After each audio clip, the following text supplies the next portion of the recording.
Le vendredi, pardon, c'est notre journée privilégiée où on a la chance de rencontrer des chercheurs.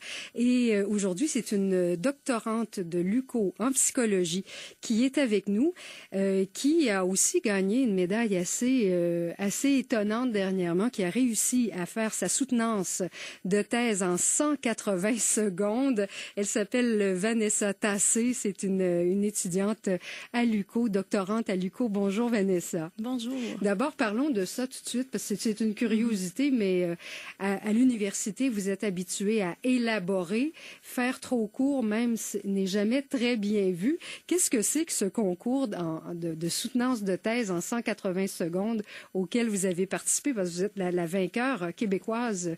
Vous avez réussi à faire passer votre message en 3 minutes, là. C'est ça, exactement. En fait, le but de ça, c'est d'être capable de vulgariser ce qu'on fait parce que souvent, on devient des spécialistes dans notre domaine, mais après, pour pouvoir l'expliquer aux gens, ça devient un petit peu compliqué. Donc, le but, c'est vraiment de le mettre dans un temps assez concis, le vulgariser le plus facilement possible pour que monsieur et madame tout le monde puisse comprendre. Mais c'était un défi de taille, je peux vous le dire, parce qu'on peut en parler pendant 3 heures. Ah oui. Puis même votre thèse, ça doit être un bon plusieurs centimètres d'épais, là, le document même que vous avez préparé pour vos professeurs, là, ça doit être incroyable, la préparation pour vulgariser en 3 minutes. Ben ça prend en fait de pouvoir tout synthétiser cette information-là. Il y en a tellement, puis là, il faut aller cibler. Ça prend beaucoup de temps, en fait. C'est beaucoup de préparation. Même si on pense que c'est pas très long, là, ça prend beaucoup de préparation. Oui. Même si c'est pas 3 minutes à l'autre bout. On va parler de votre champ de recherche, qui est un champ de recherche assez nouveau en psychologie, puisque vous faites un lien entre l'effet du traitement psychologique sur les maladies. Vous vous êtes intéressé en particulier aux personnes qui ont eu des maladies du cœur. D'ailleurs, vous faites ce travail-là là, à l'Institut de cardiologie d'Ottawa. Parlez-nous de ça. Ça s'appelle « Guérir le cœur par le cœur », le grand thème. Là. Exactement. « Guérir le cœur par le cœur », en fait, c'était le thème vulgarisé pour le 180 secondes. Le titre, en fait, c'est quelle est la relation? C'est ce qu'on est allé voir, nous, entre l'attachement, qui est un concept en psychologie, qui réfère un petit peu au soutien social et tout ça, l'anxiété puis les comportements à risque physique et affectif chez les patients qui souffrent de maladies cardiaques. Dans le fond, ce que nous, on est allé voir, c'est qu'on s'est intéressé à ça parce que jusqu'à aujourd'hui, on s'est beaucoup basé sur un modèle médical. C'est-à-dire qu'il y a plusieurs médicaments qui ont été élaborés pour aider ces gens-là. Mais ce qu'on se rend compte, c'est qu'il y a quand même d'autres trucs qui peuvent venir être des facteurs de risque chez ces patients-là, comme l'anxiété ou les relations interpersonnelles négatives qui peuvent venir augmenter l'anxiété chez ces patients-là. L'anxiété, dans le fond, c'est jugé en tant que tel comme un facteur de risque parce que ça fait augmenter la pression sanguine pour plein de raisons. C'est un facteur de risque important dans la récurrence des maladies cardiaques. Et l'anxiété, normalement, on traite ça avec des anxiolytiques, avec une pilule. Est-ce que c'est votre idée ou votre thèse qu'on pourrait se priver ou éviter cette pharmacologie-là et puis traiter l'anxiété d'une personne cardiaque avec la psychologie? D'un point de vue utopique, peut-être un jour pourrons-nous le faire, mais on peut pas enlever en fait parce qu'il y a des moments où l'anxiété sur un continuum est tellement élevée que les pilules peuvent venir aider au début pour le traitement. Donc, ça vient aider un petit peu à la personne à pouvoir peut-être mieux pouvoir gérer son anxiété. Puis après, ça nous permet, en fait, aux psychologues, parce que j'en suis pas une encore, en vue de le devenir. Doctorante, c'est pas loin.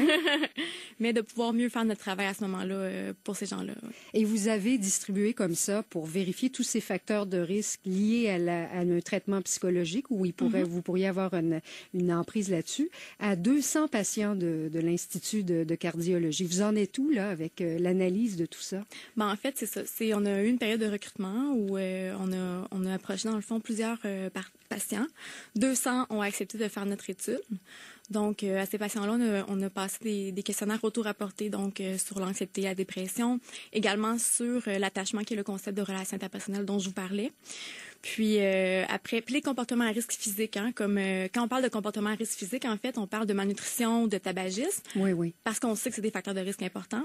Puis également l'hostilité, qui serait un facteur de risque affectif, mais l'hostilité, en fait, ferait augmenter la pression sanguine, ce qui serait également un facteur de risque important. Donc nous, ce qu'on est allé voir avec ces questionnaires-là, c'est le lien entre toutes ces variables-là. Puis là, en ce moment, ce qu'on est en train de faire, c'est, dans le fond, le recrutement est terminé. On est en train de faire l'entrée de données en vue de faire les analyses pour voir si vraiment, en fait, le but, nos hypothèses, finalement, c'est de voir si, avec des relations interpersonnelles plus positives, plus saines, on pourrait venir modérer l'anxiété, puis le cercle vicieux, dans le fond, des comportements à risque qui pourraient être engendrés par ça. Et la récurrence des problèmes, des maladies cardiaques. Vous me disiez, quand on s'est parlé au téléphone, que c'est nouveau en psychologie de faire ce lien direct-là en psychologie et santé, alors que médecine douce, pop psychologie font ce lien-là depuis des années. Mais dans la psychologie plus formelle, c'est nouveau, ça. C'est quand même étonnant de voir que vous êtes dans les pionnières dans ça. Ben, en fait, c'est ça, la psychologie de la santé, ça commence à prendre un peu plus d'ampleur, mais c'est encore assez nouveau. Il faut faire attention, en fait, de ne pas tomber justement dans la psychopop, parce que dans la psychopop, il y a beaucoup de liens causaux qui vont insinuer, par exemple, quelqu'un qui aurait mal au dos, c'est parce que il y aurait trop de pression. Mais c'est pas ça du tout ici qu'on veut faire. Oui. Le but... La migraine, je m'arrache les cheveux sur la tête, j'en ai plein le dos. Toutes les expressions populaires qu'on utilise, mais c'est pas prouvé scientifiquement. C'est pas prouvé scientifiquement. L'idée derrière ça est sûrement pas mauvaise, mais nous, ce qu'on veut faire ici, c'est vraiment avoir des preuves empiriques à l'appui. Est-ce que, finalement, les relations interpersonnelles plus positives pourraient venir modérer ce cercle vicieux-là? On va aller chercher des preuves empiriques. Il y a déjà plusieurs études en ce moment qui ont été sorties sur l'idée que le soutien social serait vraiment un facteur protecteur contre la récurrence des maladies cardiaques. C'est pourquoi on veut aller un petit peu dans cette direction-là. Donc, c'est vraiment important ici de dire que on veut faire la psychologie une science et non une psychopop. Oui. Et Vanessa Tassé, je veux absolument parler de votre bénévolat. Non seulement vous travaillez, vous êtes au doctorat, mais en plus, vous faites du bénévolat pour la Fondation AMI et vous allez vous attaquer à l'Everest l'an prochain. Oui. Pour ça, vous êtes en plein entraînement. Qu'est-ce que c'est votre lien avec la Fondation Lamy?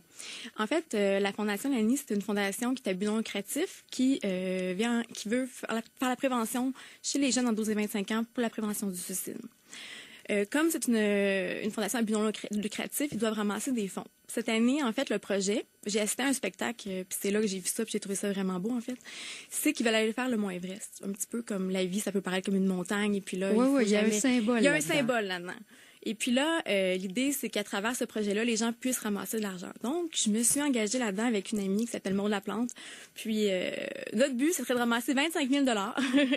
Donc, on va faire des levées de fonds. On a une page Facebook qui s'appelle Défi Everest. Il va y avoir un lien pour des dons bientôt. Donc, pour ceux et celles à qui la cause tient à cœur, vous allez pouvoir y aller. Puis, donner des dons si vous désirez tout ça. Puis, et là, vous allez faire plus de la randonnée que de l'escalade dans votre cas, là. Oui. Non, on parle pas de l'ascension du Mont Everest au complet. On parle du camp de base, en fait, là. C'est quand même beaucoup. C'est quand même beaucoup, là. Oui. C'est plusieurs jours de marche, mais ça prend un entraînement quand même. Il faut être en forme. Mais je pense que c'est une belle expérience, autant physiquement que psychologiquement. Il n'y a pas de doute. Bon, on va vous souhaiter la meilleure des chances avec la fin de votre doctorat. Merci. Et de développer ce lien-là entre psychologie et santé. C'est fascinant. Souhaitons que ça va donner des résultats à court terme. Merci beaucoup, Vanessa Tassé.